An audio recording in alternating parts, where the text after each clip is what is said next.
Все самое важное и интересное за эту неделю. Теперь еще и крысы в Ухте обсуждают, как бороться с обилием грызунов. Боремся с болезнями. В Ухте на карантин закрывают школьные классы и дошкольные группы. Убийства и половые киберпреступления. Итоги работы следователей за 9 месяцев. К вам переписчик. В Ухте стартовала перепись населения. И первая книга Анжелика Юнина-Лудникова выпустила журналистский дневник.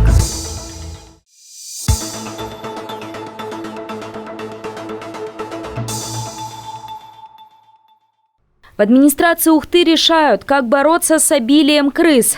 В последнее время видео с грызунами стали все чаще появляться в соцсетях. Соседствовать с переносчиками заболеваний ухтинцы не хотят. При этом крысы еще и портят проводку авто и даже влазят в электросети. Но что привело к такой ситуации? Как высказались собравшиеся на заседании в администрации, причин несколько. Это в том числе и высокий интеллект серых. Как оказывается, обычным ядом всех не потравишь. Кого-то один разведчик пробует, если с ним ничего не случается, то там, то есть остальным там можно. Еще одна проблема – сердобольные горожане. Кто-то кормит голубей, кто-то заботится о бездомных собачках. Кстати, еще одной проблеме Ухты – на ужин прибегают и крыски. И это несмотря на то, что 100 раз уже говорено – оставлять пищу рядом с контейнерами не стоит. Способствует комфортному размножению крыс и то, что мусорные бункеры теперь не сдвигают с места. Хотя раньше их и двигали, и отправляли на санобработку. Все время двигался любой, потому что вывозка осуществлялась реальная. И он опрокидывался, и остатки еды не оставались в бункере. А сейчас бункер стоит, как любой бункер там, где он есть, он неподвижный, и под плитой это удобное место. Во-первых, это место сухое, для грызунов это место, его никто не беспокоит, а в бункере всегда остается на дне еда, та же самая кормовая база.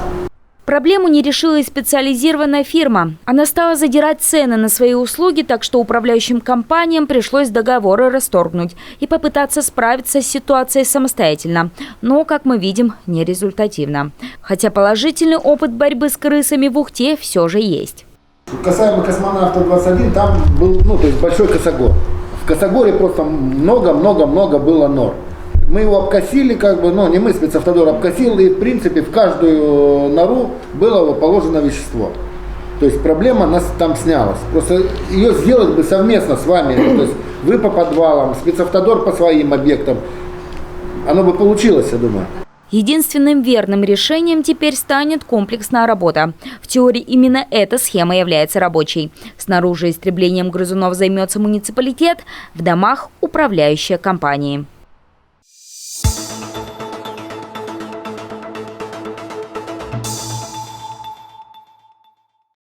В Ухте на карантин из-за роста заболеваемости закрывают группы в дошкольных учреждениях и классы в школах. Так, на 18 октября на карантин из-за ковида закрыты 6 групп из 362. В детских садах номер 7, 8, 16, 22, 40 и 69. Из-за острой кишечной инфекции закрыта группа в НШДС. Еще 5 групп этого учреждения закрыты из-за ОРВИ. У 15 дошколят подтвержден коронавирус. Положительные результаты ПЦР также и у 20 сотрудников. 169 человек отстранены от детского сада из-за контакта с больными COVID-19. Количество детей с ОРВИ – 169. Это почти 9% от общего числа детсадовцев. В школах с ОРВИ ситуация в процентном соотношении получше – 6,3% от всего числа учеников. Это 825 человек. 6 классов закрыты на карантин в школах номер 3, 18, 23. ОРВИ болеет также 41 сотрудник школ. Также в школах закрывают классы из-за коронавируса. На понедельник приостановлена учеба 25 классов в 14 школах. 725 школьников грызут гранит науки на удаленке. 28 детей с подтвержденным ковидом. Он также выявлен и у 15 работников школ. Также 20 октября стало известно, что с 30 октября по 7 ноября включительно будут введены нерабочие дни на всей территории России. Указ подписал президент, объявив о нерабочих днях с сохранением за работниками зарплаты в указанный период.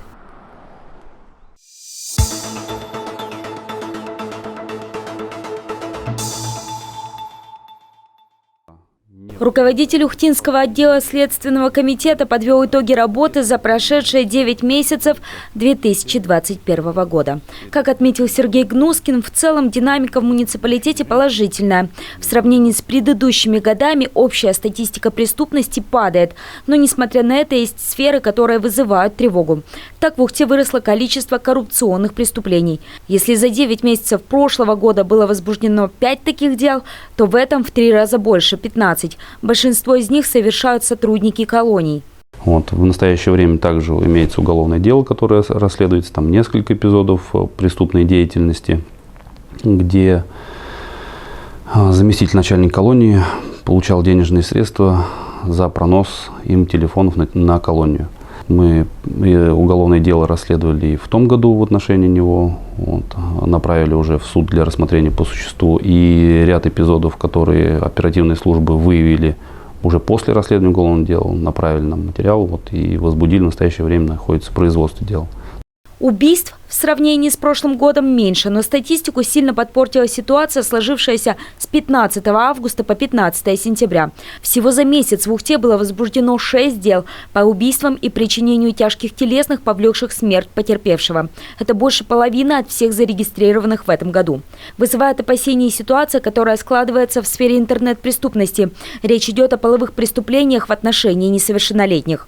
Да, в настоящее время окончено уголовное дело в отношении местного жителя города Ухты, который вел переписку интимного характера с несовершеннолетними девочками, которые в 6 или 7 субъектах Российской Федерации. Также находится тоже уголовное дело, которое уже на завершающей стадии расследования, тоже взрослый мужчина, житель города Ухты, вел переписку тоже с несовершеннолетними девочками, которые находятся на территории различных субъектов Российской Федерации. До 16 лет в основном, то есть есть и 11, и 12, и 13, получается, разный возраст. Следователи настоятельно советуют родителям контролировать общение детей в сети с неизвестными людьми. Что же касается преступлений, которые совершают сами подростки, их стало меньше. Также зарегистрирован спад преступлений в сфере оборота наркотиков. Несколько лет назад был активный рост уголовных дел подобного характера, в которых обвиняемыми выступали несовершеннолетние. В этом году их нет. Но все же ухтинские подростки совершили 8 преступлений, в числе которых нанесение тяжкого вреда здоровью. Девятиклассник на Яриге выбил глаз взрослому мужчине деревянным штакетником. Санкции статьи предусматривают до 10 лет лишения свободы.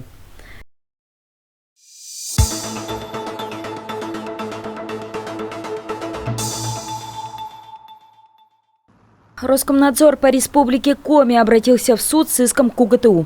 Требование признать недействительным регистрацию средства массовой информации, учредителем которого является университет. Речь идет об электронном журнале «Ресурсы Европейского Севера. Технологии и экономика освоения». На сайте библиотечного комплекса вуза сказано, что этот журнал выходит с июля 2015 года и создан для публикации научно-исследовательских работ, открывающих пути развития технологий и экономики северных регионов. Но в ноябре 2019 года в результате планового систематического наблюдения Роскомнадзора Коми стало известно, что СМИ перестала осуществлять выпуск продукции. Спустя год, в ноябре 2020-го, сайт издания был недоступен для просмотра. При этом уведомление о приостановлении, изменении периодичности, прекращении деятельности СМИ не поступало. В суде было установлено, что вышеназванные СМИ не распространяются более года. Ответчик обстоятельства не оспаривал, доказательств, опровергающих факт, не предоставил. Так что суд удовлетворил иск Роскомнадзора, признав регистрацию СМИ недействительной.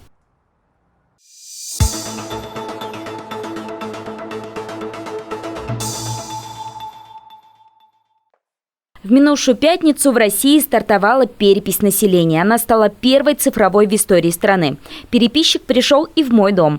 В этот раз он не переступал порог квартиры и не имел при себе переписных бланков, как это было в 2010 году. Все строго. Дистанция, маска, в руках планшет. Также у переписчика есть фирменный жилет, шарфик, сумка и удостоверение. Вы можете потребовать, чтобы сотрудник показал вам свой паспорт. Имя в документе должно совпадать с именем на бэдже. Диалог с переписчиком длится недолго. В моем домохозяйстве всего 2 человека, так что справились минут за 10. Данные записываются только со слов горожан, никаких документов предоставлять не нужно, вопросы в целом простые. Фамилия, имя, отчество, сколько человек проживает в квартире, какого года рождения каждое лицо, где родился, сколько лет в Ухте проживает, какой язык знает, какой считает родным язык, какая национальность. Есть и такие вопросы, которые могут смутить человека. Так нужно указать способ дохода. Видимо, переживая за личные данные и то, как ими будут распоряжаться, население в эту перепись не особо отличается активностью. Несмотря на то, что в основном переписчики ходят вечером, двери им открывают редко. На диалог легче всего соглашаются пенсионеры. А между тем, пользой от переписи называют формирование дальнейших программ. Так, именно из-за результатов переписи в 2000-х появилась программа «Материнский капитал». Итог работы переписчиков – социальный срез, который показывает массу факторов. Понимать численность населения, да? Опять же, национальный состав по регионам, жилищные условия, ну и уровень образования тоже немаловажный фактор. Очень важно действительно понимать, что нет ничего страшного о том, что мы узнаем, что в этой квартире проживает 2 человека. Информация конфиденциальная и никуда уходит в Росстат и никуда далее. Но итоги всероссийской переписи населения это станут основой для развития новых экономических и социальных программ в нашем регионе и, ну, как и в других, конечно. Если вы не хотите открывать двери переписчику, но решили поучаствовать в переписи, можете прийти на любой переписной участок, независимо от прописки и места проживания. Но и этим способом ухтинцы пользуются не особо. На участок в универсальный спорткомплекс на Тиманской с начала переписи никто не приходил. Наиболее простой вариант переписаться – пройти опросник на сайте госуслуг. Он будет доступен до 8 ноября. Сама же перепись завершится 14 ноября.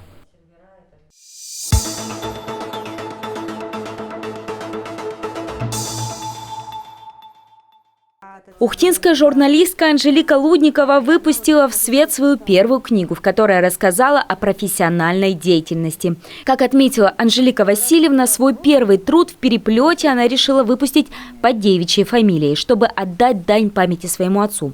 Поэтому на обложке красуется фамилия Юнина. Именно ей долгие годы были подписаны тексты автора в газете «Ухта». Деятельности в этом СМИ посвящена подавляющая часть книги – журналистский дневник о времени и о себе. Ведь Анжела Юнина переступила порог этой газеты в 17 лет, а позже выросла тут от внештатника до ответственного секретаря, как раньше называли выпускающего редактора. В этой книге, конечно, собрано самое интересное из того, что мне удалось написать и сделать для людей.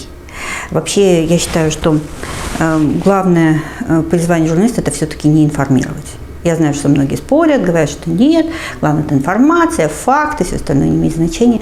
Вот, я работала в то время, когда имело значение именно помогать людям. Именно такие тексты собраны в первой книге автора. Также тут читатель найдет личные переживания и отражение эпохи. Описаны значимые факты как для поколения, так и для города и страны. Журналистские истории отправят в путешествие по колонке тусовки от 6 до 16, которую в ежедневной газете вместе со школьниками вела автор. Расскажут о трагедии всей страны после смерти Влада Листьева. Именно Анжелика Юнина из Ухты окажется единственной в коме журналисткой с таким материалом на руках. Перенесут в суровое время, когда в городе разваливался ухтинский авиаотряд, а на распил отправляли исправные самолеты и вертолеты. Книга расскажет о том, как вырасти от практикантки журфака до пиарщика 2 предприятий и издателя православной газеты «Колокол Севера». Сама автор отмечает, что писала этот труд как для коллег, с которыми шла по этой дороге, так и для юных читателей, которые только планируют открыть для себя двери в журналистский мир. Редакция ГСП искренне поздравляет автора с выходом книги и желает дальнейших творческих успехов. Именно за счет того, что...